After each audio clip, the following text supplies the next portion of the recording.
Christine at One Pour More. I'm going to show you how to do a Dutch pour today.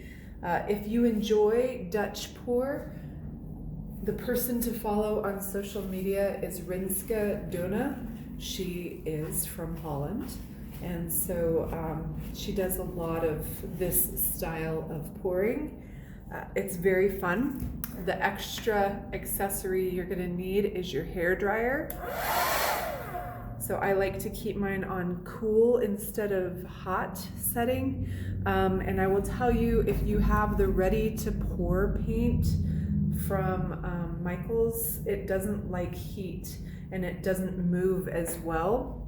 The paint that I use again is Artist Loft Flow Acrylic mixed with Floetrol and water. It's a 50-30-20 mix about. I eyeball it. So let's get started. Our Dutch pour, you have a foundation of paint that you lay down.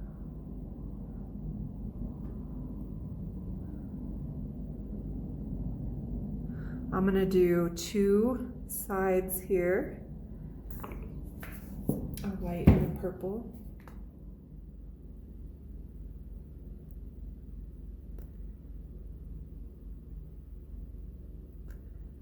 You can do all one color though. And the thing you need to keep in mind with the Dutch pour is that you need extra. Whatever your bottom paint is, you need a little extra of it because we're going to be using it again. So it doesn't need to be a thick layer of paint. So I'm just dragging it off the edges, thinning it out a little bit.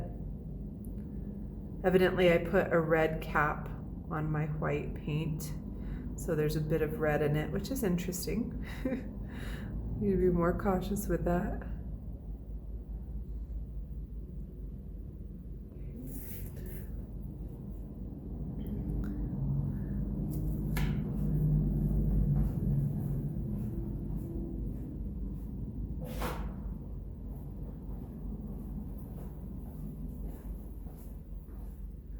So you can already see, because of my mixture of paint, you can see the reaction happening where the purple and the white are meeting. So again, same thing. I'm just going to take and very lightly, you never scrape the canvas. So you don't want to get all the way down to the canvas. You just want to very lightly bring some of what's floating on the surface off the edge. Same as in a swipe technique. You don't want to pull all of the paint off. You just want it to be connected to that top layer and drag it across that way. I want to make sure all my edges have a little paint there, especially my corners. Corners are the most difficult. And of course, being a righty, doing anything over here to the left is not my easiest task. Good for the brain though, to work on that ambidextrousness.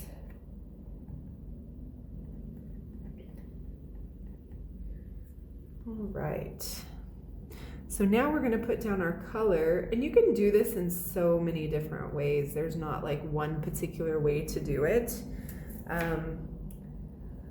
A lot of times you can do a demarcating line, you can do lines across. It's just totally up to the pattern that you want to do and your aesthetic sense.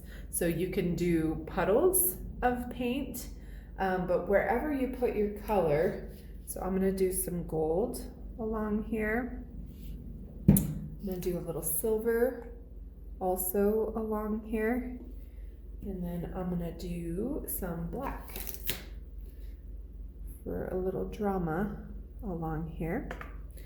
So again, I could have done puddles as well instead of lines. It's really up to, again, kind of what you want as your look. So you can see that my paint's already dropping underneath my other paint. So then what makes it a Dutch pour is now I'm going to take my base colors and I'm going to put a heavy line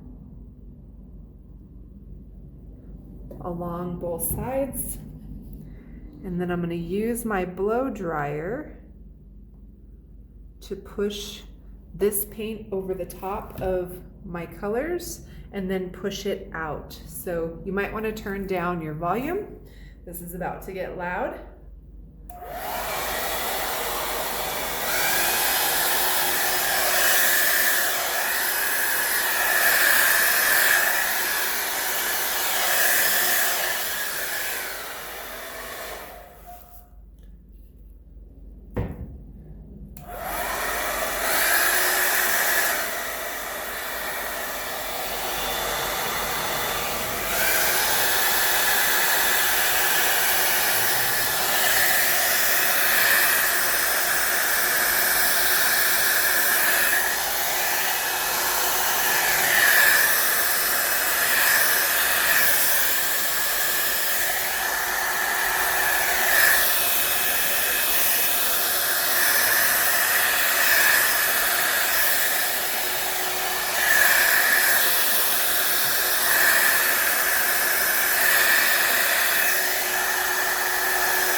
So that is a Dutch pour. So you can get some really interesting stuff going on, and then you can actually do some more specific work.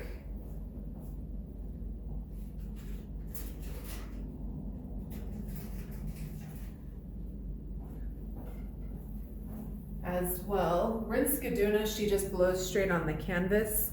I prefer to not have my face and hair that close to the canvas, so I use a bendy straw.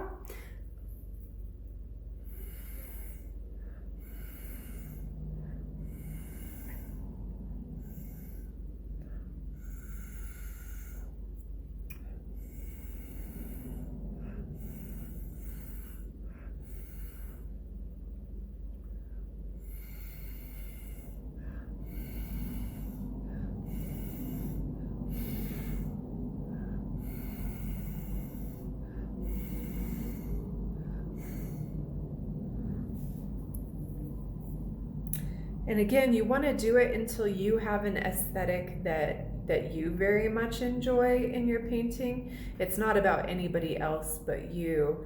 So something that you would want to hang on your wall. And just like all pour paintings, it's going to sit here and it's going to change a little bit until it dries. So that's always fun as well. So more cells might pop up in the paint. So you see the cells here where the paint kind of opens and paint from beneath shows up. And it's just a lot of fun, and you can keep working at it. And if I wanted to, I could lay down more colors. If I wanted more of the colors that I put down to show up, I could put them back down and redo it if I wanted. So I hope you enjoy. Get to pouring.